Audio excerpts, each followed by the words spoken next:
en esta frase tan famosa, tan repetida del general Perón diciendo la víscera más sensible es la del bolsillo, ¿no? Bueno, evidentemente no. ¿Qué está pasando? Porque los precios se van al carajo, digo, los sueldos están planchadísimos y sin embargo la cosa sigue. Nos sorprendimos todos con lo que fue el resultado de la selección después de las elecciones, después de lo que fue el resultado, valga la redundancia, en la provincia de Buenos Aires, todos entendiendo que la situación económica iba a caer de suyo y sin embargo no sucedió. Y miren lo que pasó ayer en Chile. Digo, el hijo de un oficial de la CSS. Bueno, pero es su papá, no es él. Está bien, pero digo... Es terrible, más allá del chiste. Les asusta más una comunista que un tipo que no es solo hijo de un nazi, sino que dijo, los extranjeros tienen 20 días para irse, si no lo vamos a ir a buscar. Y después lo vamos a dejar volver, dijo, pero que haga las cosas bien. No, un sinsentido total, pero que me hacen volver a pensar la idea de la narrativa y de la narración y lo importante que son los relatos para construir sentido, más allá incluso del hambre. El hambre evidentemente no es tan importante, o al menos no es tan importante como yo creía, o me habían hecho creer que lo era. Y para eso, bueno, fui a las bases, vamos un poco al pasado, que es lo único que tenemos, que es lo único que nos sirve siempre de guía, y traje a un historiador italiano, Emilio Gentile, muy conocido, que se dedicó a estudiar el fenómeno fascista. Él para estudiarlo acuñó el concepto de religión política, que me parecía hiperatinente, teniendo en cuenta que esa era la consigna de hoy, ¿no? Religión. Según Gentile, el fascismo se caracterizó por sacralizar a la política. Básicamente lo que viene a decir es que con la secularización que se da en la sociedad europea, tras el iluminismo, ¿no? Tras el código napoleónico, el divorcio, la decisión del Estado de la Iglesia, el avance del laicismo, la política adquirió, siempre en Europa y puntualmente en Italia, cierta autonomía y comenzó a rivalizar con las religiones tradicionales. Esto es básicamente el planteo rapidísimo de Gentile. Y más en Italia con el Vaticano ahí adentro. Y sobre todo con lo que fue la unificación de Italia, que fue un proceso muy complejo, entendiendo que la península estaba copada, lo está todavía, por las iglesias que eran las unidades básicas, ¿no? Pensemos en Vittorio Emanuele, pensemos en Garibaldi, un rol de los liberales ahí muy complejo, que algunos dicen que aún no lo lograron.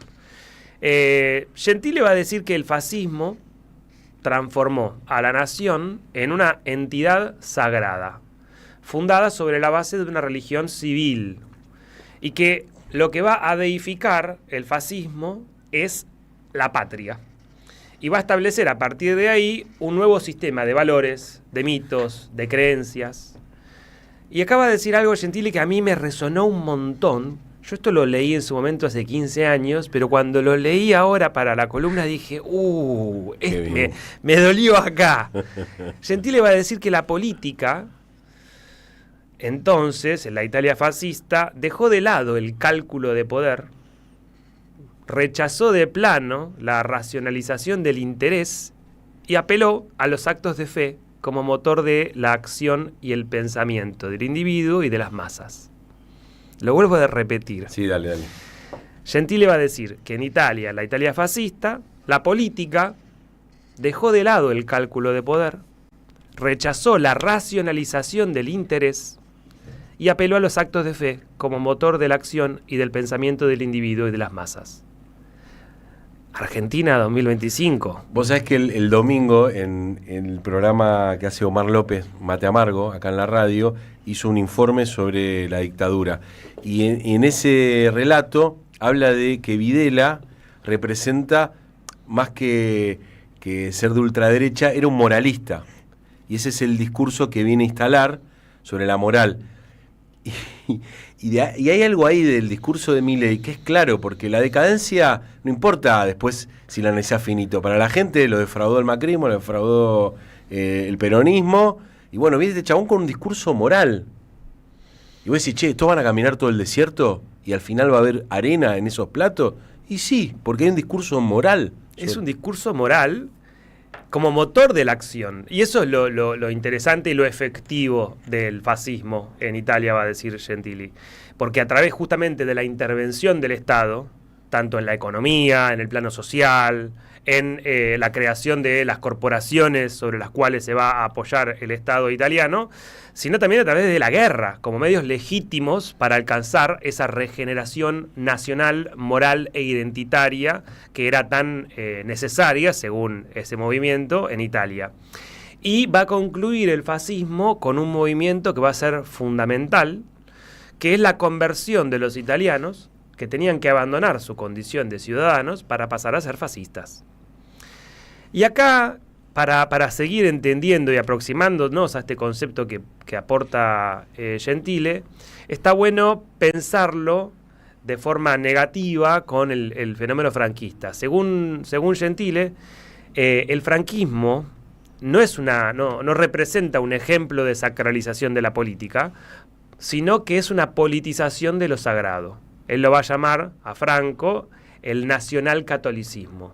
¿Por qué? Porque a diferencia del nazismo y del fascismo en Alemania y en Italia, Franco en España no representaba una salida hacia adelante, sino una reacción conservadora hacia atrás frente a la amenaza laica de la República que venía a perturbar ese orden moral, católico, occidental, con ideas de apertura democrática y de reforma social. Y volviendo a lo que vos traías recién a colación, Milei, evidentemente, no representa una sacralización de la política en los términos de la Italia fascista, sino que podríamos pensarlo en términos de una inversión de los conceptos que trae este historiador.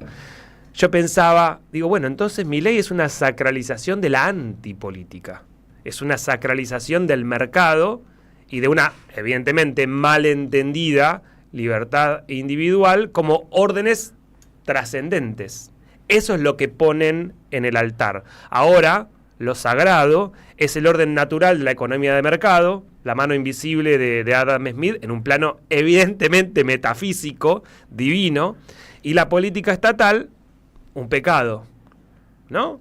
La sacralización ahora recae en una... El impuesto es un robo directamente. El impuesto es un robo, y esto es textual, es un textual del presidente, y la sacralización entonces ahora recae en una guerra contra el Leviatán. Pensemos en Hobbes. Esto es una misión redentora que está legitimada por las fuerzas del cielo. Yo lo escuchaba al presidente cuando estuvo en el acto por estos aviones que trajeron. Los F-16. Los F-16, que hablaba de ellos como los ángeles del cielo. Las referencias y los rituales que apelan a lo divino son recurrentes desde la campaña misma, pero también los rituales de la antipolítica, romper las piñatas con rostro de figuras políticas, quemar símbolos del Banco Central, brandir una motosierra por el aire como un loco. ¿Qué son? Son rituales de profanación. Es un exorcismo de lo que se considera impuro. Estamos hablando de una liturgia. ¿Cómo no pensar en todo este movimiento evangelista? El líder, Milei, no es ahora, como lo era en todo caso en la Italia fascista, un sumo sacerdote que viene a reemplazar a la iglesia, que viene a proponer un Estado nuevo, sino que es un profeta destructor. La figura carismática de Milei viene a anunciar una ira celestial contra un orden corrupto. ¿Cuál es? El de la casta. Y su rol es el de denuncia. Hay que demoler y anunciar el reino venidero. ¿Cuál es el reino venidero? El de los cielos. ¿Y cuál es? El del mercado. El del mercado, el de la libertad individual a toda ultranza. Y lo que a mí me preocupa, más allá de lo ideológico, de las implicancias fácticas que van a tener sobre nuestras condiciones de vida, sobre el devenir de nuestras investigaciones científicas, de la posibilidad de ir al hospital, de comer, etcétera, es que estas fuerzas del cielo, en esta sacralización de la política invertida, proveen una cobertura sagrada para la violencia política que en un principio es simbólica, pero que termina siendo real. Porque lo que empieza con unas bolsas en Plaza de Mayo, Bolsas mortuorias, termina teniendo un paradigma. Y esa violencia, que primero es simbólica, que después es real, pensemos en la bala contra Cristina, en la Cristina en la cárcel, es necesaria y fundamental para la demolición de ese orden, que son los 80 años de peronismo.